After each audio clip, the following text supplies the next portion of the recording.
আমাদের দেশে সবচাইতে মেধাবী স্টুডেন্টদেরকে কেন জীবন দিতে হয়?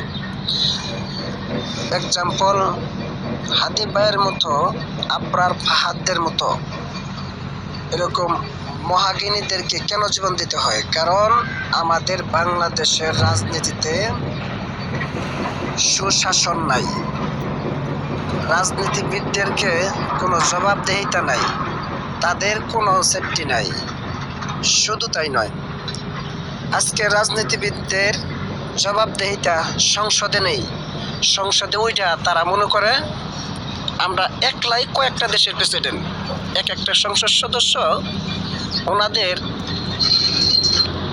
আমাদের দেশে যারা পলিটিক্যালি বড় বড় নেতা আছে তাদেরকে জবাবদিহিতার আওতায় আনতে হবে। তা না হলে বাংলাদেশে সুশাসন, ন্যায় বিচার, ইনসাফ কায়েম হবে না। Very good.